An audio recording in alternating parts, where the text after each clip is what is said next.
সকালের ব্রেকফাস্ট বানানোর সময় আমাদের মাথায় একটাই চিন্তা থাকে যে এমন কোনো রেসিপি হলে ভালো হয় যেটা ঝটপট বানানো হয়ে যাবে আর খেতেও হবে দারুণ টেস্টি।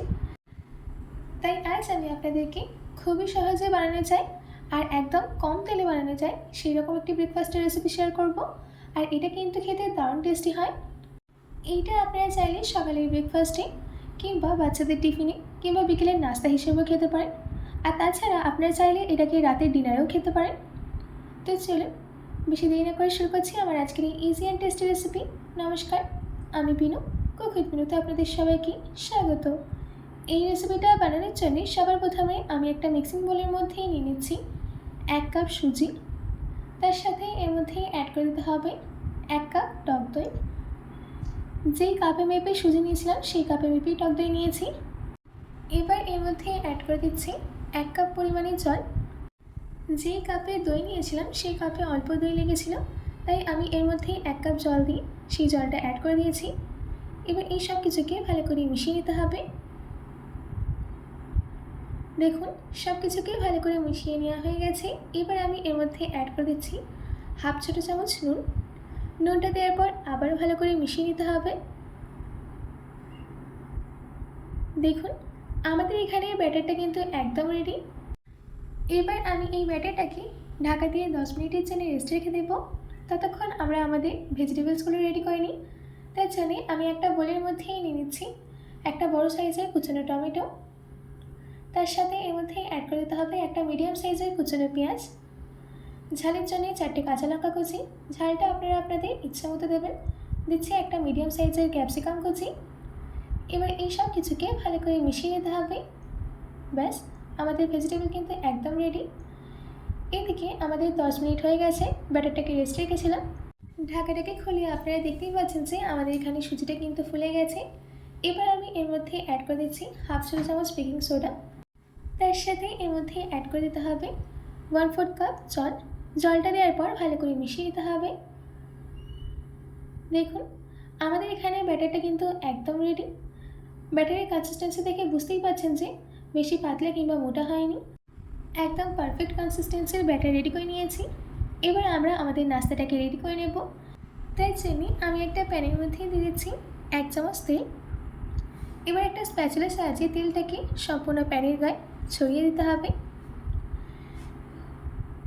তেলটা যখন সম্পূর্ণ গরম হয়ে যাবে তখন এর মধ্যে অ্যাড করে দিতে হবে আমাদের সুজির ব্যাটার। আমি এখানে 1 ল্যাডেল ব্যাটার দিয়ে দিচ্ছি।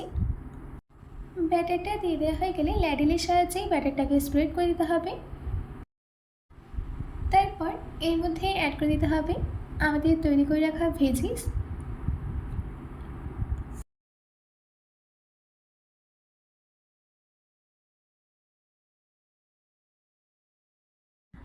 আমাদের এখানে ভেজিস দিয়ে দেওয়া হয়ে গেছে। এবার ঢাকা দিয়ে 1 মিনিটের জন্য মিডিয়াম ফ্লেমে কুক করে নেব। 1 মিনিট বাদ আমি ঢাকাটাকে খুলে নিচ্ছি। আপনারা হয়তো দেখতেই পাচ্ছেন যে আমাদের এখানে ওপরের পোর্শনটা কিন্তু ড্রাই হয়ে গেছে আর নিচের দিকটা কিন্তু ভালো করে কুক হয়ে গেছে। এবার আমি এটাকে আস্তে করে উল্টে দিচ্ছি। এবার এই সাইডটাকেও কিছু সেকেন্ডের জন্য সেঁকে নিতে হবে। দেখুন আমাদের নাস্তা কিন্তু একদম রেডি। এবার এই নাস্তাটাকে প্যান থেকে তুলে একটা প্লেটে নামিয়ে নিচ্ছি। এই একইভাবে আমি আপনাদেরকে আরেকটা করে দেখাবো। সবার প্রথমে প্যানের মধ্যে 1 ল্যাডেল ব্যাটার দিয়ে ব্যাটারটাকে স্প্রেড করে নিতে হবে। তারপর আমাদের তৈরি করে রাখা ভেজিসটাকে দিয়ে দিচ্ছি।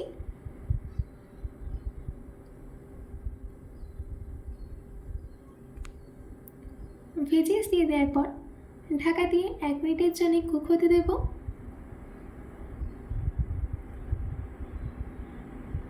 1 মিনিট বাদ ঢাকাটাকে খুলে নিচ্ছি। আমাদের এখানে একটা সাইড কিন্তু ভালো করে কুক করে নেওয়া হয়ে গেছে। এবার আমি এটাকে অপর সাইডে উল্টে দিতে হবে আর অপর সাইডটাকেও কিছু সেকেন্ডের জন্য সেঁকে নিতে হবে।